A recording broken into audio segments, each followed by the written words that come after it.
और सुधांशु नाम के दो भाई थे। दिलीप की शादी कावेरी के साथ हुई और सुधांशु की शादी माया के साथ। शादी के बाद दोनों भाई अपनी अपनी पत्नी के साथ खुशी खुशी रहा करते थे। दोनों भाइयों के परिवार एक ही घर में रहता था। साथ में खाना, साथ में घूमना, कुल मिलाकर दोनों भाइयों का परिवार खुशहाल परिवार था। कुछ सालों के बाद दिलीप की पत्नी कावेरी को एक बेटा हुआ। भैया, आज मैं बहुत खुश हूँ, चाचा बन गया हूँ मैं। हाँ भाई साहब, इस बच्चे के घर में आने से तो रौनक आ गई है। मैं सबको बताऊंगी कि मैं तो चाची बन गई हूँ, चाची। तुम दोनों कितने अच्छे हो। हमारे बच्चे के आने से ऐसे खुश हो रहे हो जैसे ये बच्चा तुम्हारा ही हो। बस भैया, अब आपका बेटा इस दुनिया में आ गया ना, हम भी कोशिश करेंगे कि हमारा भी बच्चा जल्दी से इस दुनिया में आ जाए। और फिर आपका और हमारा बच्चा दोनों मिलकर दिन भर घर के आंगन में खेला करेंगे। कितना मजा आएगा ना। सच कहती हो माया, मैं भी उसी दिन का इंतजार कर रही हूँ जब तुम्हारी भी गोद भर जाएगी और मेरे बेटे को एक छोटा भाई या बहन मिल जाएगी।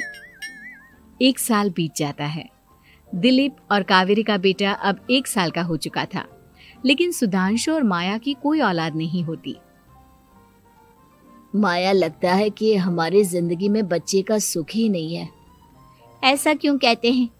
दिलीप भाई साहब का बेटा भी तो हमारा ही बेटा है ना। तुम्हारी बात बिल्कुल ठीक है माया, लेकिन फिर भी हमारा खुद का एक बच्चा होता तो कितना अच्छा होता। हाँ, कावेरी भाभी भी हमेशा कहती हैं उन्हें अपने बेटे के लिए एक छोटा भाई या बहन चाहिए। लेकिन देखिए ना, हमारी तो किस्मत ही कितनी खराब है। हमारे तो सारे ट्रीटमेंट भी फेल हो चुके हैं। डॉक्टर ने भी साफ साफ कह दिया है कि तुम कभी माँ नहीं बन सकती। वही तो सुधांशु, बहुत बुरी किस्मत है हमारी। लेकिन माया, हम अपनी किस्मत को इतना क्यों कोस रहे हैं?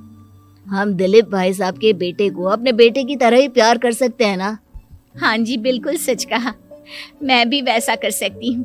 चाची हूँ, उसे छोटी माँ का प्यार नहीं दूंगी क्या?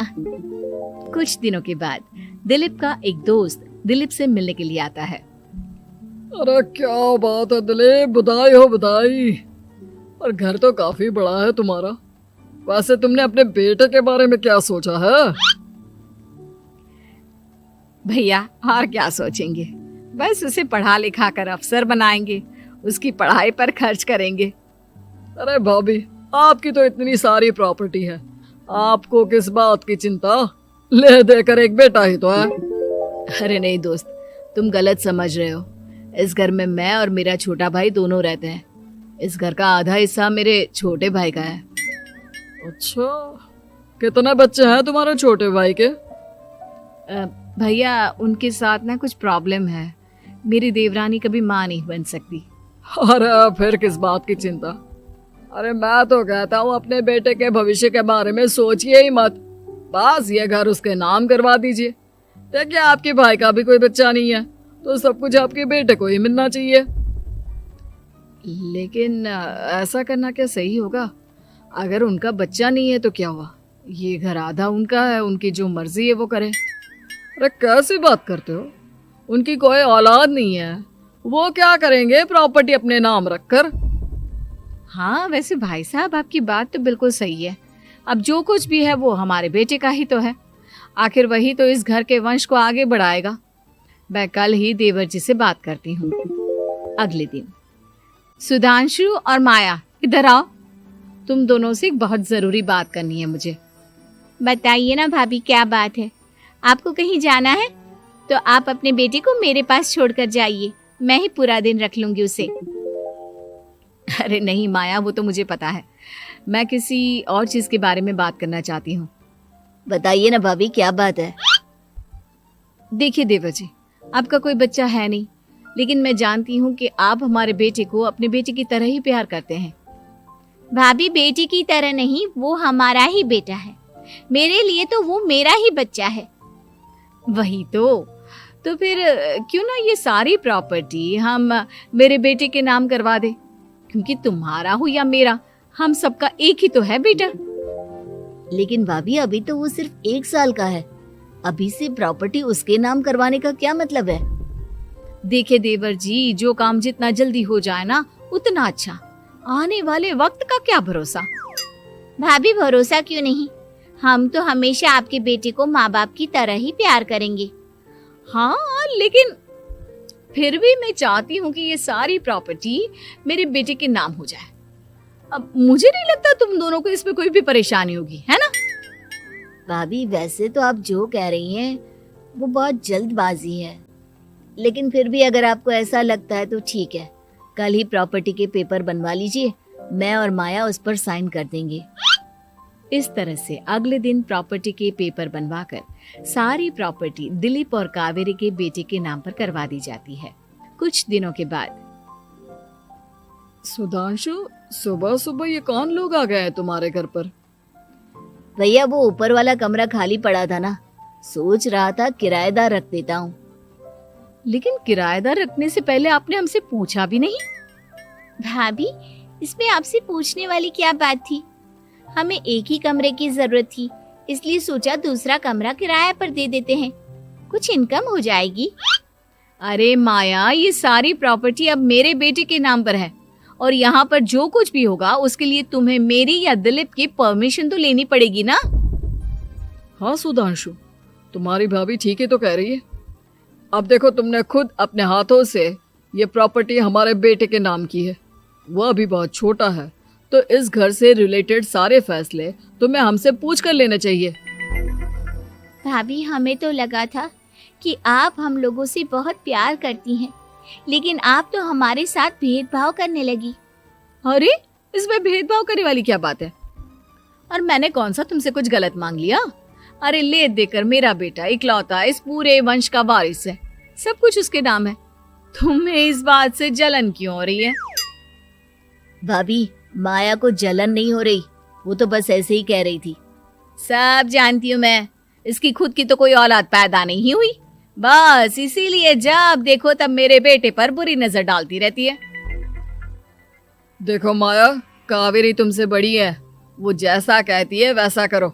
और वैसे भी इस घर पर अब तुम लोगों का कोई अधिकार नहीं है, वो तो हम लोगों की भलाई समझो जो तुम्हें अभी तक यहाँ रहने दिया है। भैया आप इतने कैसे बदल गए? इस प्रॉपर्टी ने आपके दिल से हमारे लिए प्यार पूरी तरह खत्म कर दिया है क्या? इसी तरह वक्त बीतता जाता है और देखते देखते दिलीप और कावेरी का बेटा प्रणव 25 साल का हो जाता है और उसकी नौकरी लग जाती है। पापा आज मेरा अपॉइंटमेंट लेटर आ गया है, मैंने सिंगापुर में जॉब ज्वाइन कर ली है। लेकिन प्रणव, विदेश में नौकरी करने जाने से पहले तुम्हें कम से कम अपने मम्मी पापा से एक बार पूछना चाहिए था ना। इसमें पूछने वाली क्या बात है माँ, मैं सिंगापुर जाकर जॉब करना चाहता हूँ तो करना चाहता हूँ।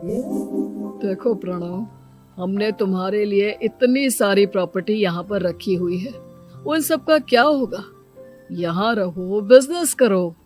सॉरी पापा, मैं यहाँ रहकर कोई बिजनेस नहीं करने वाला, और ये जितनी भी प्रॉपर्टी आपने मेरे लिए संभाल कर रखी है ना, ऐसे ही किसी को दान में दे दीजिए, क्योंकि मैं सिंगापुर से वापस इंडिया आकर कभी नहीं रहने वाला। दिमाग खराब हो गया है तेरा, जानता नहीं तेरी वजह से हमने तेरे चाचा चाची से लड़ाई करके पूरा घर तेरे नाम करवा दिया था। हाँ तो ऐसा करने से पहले आपको सोचना चाहिए था ना। और मम्मा, मैं तो वैसे भी उस वक्त 1 साल का था, मेरा इस मैटर से कोई लेना देना नहीं है। कैसी बात कर रहा है ये लड़का? अरे तेरी वजह से अपने छोटे भाई से दुश्मनी लेकर बैठा हूं मैंने तो उसे घर से भी निकाल दिया। जानता नहीं तू, बाजू वाले घर में एक छोटा सा कमरा किराए पर लेकर रहते हैं तेरे चाचा चाची, और ये सब मैंने तेरे लिए किया। देखिए पापा, आपने जो कुछ भी किया अपने लिए किया। मैंने आपसे कब कहा था कि मुझे ये प्रॉपर्टी और घर चाहिए? और वैसे भी अपने भाई के साथ इस तरह का बिहेव करके आपने कोई अच्छा काम तो किया नहीं। तू सही कह रहा है बेटा, हमने तेरे चक्कर में अपने छोटे भाई जैसे देवर और बहन जैसी देवरानी को इस घर से निकाल दिया। बहुत बड़ी गलती हो गई मुझसे। ठीक है मॉम, तो अब आप अपनी गलती सुधारो, लेकिन मुझे तो फौरन जाना है, मैं वहीं जाऊंगा। अब आगे क्या करना है ये आपका डिसीजन है। और प्रणव सिंगापुर जॉब करने के लिए चला जाता है। कुछ दिनों के बाद जब दिलीप और कावेरी को अपनी गलती का एहसास होता है तो वो सुधांशु के घर पहुंचती है। सुधांशु, माया, हमें माफ कर दो, हमसे बहुत बड़ी गलती हो गई। क्या हुआ भाभी? आज इतने सालों के बाद आप हम गरीब लोगों के घर क्या करने आई हैं? भाभी, हमने तो खुशी खुशी अपने भतीजे को सब कुछ दे दिया, अब हमारे पास कुछ भी नहीं बचा है। भाई मुझसे बहुत बड़ी गलती हो गई। जो तेरे जैसे भाई को मैंने प्रॉपर्टी के चक्कर में घर से निकाला और जिसके लिए मैंने ये सब कुछ किया वो खुद ही विदेश चला गया। भैया भाभी, जिस बेटे के लिए आपने हम लोगों को इतनी तकलीफ दी, आपस के प्यार को बिगाड़ा, जब वही आपसे दूर चला गया तो आपको इस बात का एहसास हुआ। लेकिन माफ कीजिए, अब हम आपके साथ रहने के लिए उस घर में नहीं आ सकते। नहीं नहीं माया, ऐसा मत कहो, मुझसे बहुत बड़ी गलती हो गई। प्लीज वापस चलो, मैं वो घर फिर से तुम्हारे नाम कर देती हूँ। भाभी, मैं उस घर का क्या करूंगी? किसके लिए? मेरा कोई बच्चा नहीं, मैं तो बस जिंदगी भर आप लोगों के साथ प्यार से रहना चाहती थी। प्रणव को अपने बेटे की तरह प्यार करना चाहती थी, लेकिन आपने मुझसे वो अधिकार छीन लिया। भाभी और भैया, एक सवाल पूछना चाहता हूँ आप लोगों से। जो बच्चा कुछ ही दिन पहले दुनिया में आया हो, जिस बच्चे के भविष्य का आपको पता ही ना हो, उसके लिए अपने पुराने रिश्तों को तोड़ देना, अपने सगे रिश्तेदारों से दुश्मनी मोल लेना, उनके साथ झगड़ा करना, उनकी बेइज्जती करना, क्या ये सही है? कम से कम हमें सही वक्त का इंतजार तो करना चाहिए ना। सिर्फ प्रॉपर्टी के लिए अपने सगे भाई को घर से निकाल दिया, वो भी अपने 1 साल के बेटे के लिए। क्या ये वाकई में सही था? जवाब दीजिए मेरी बात का।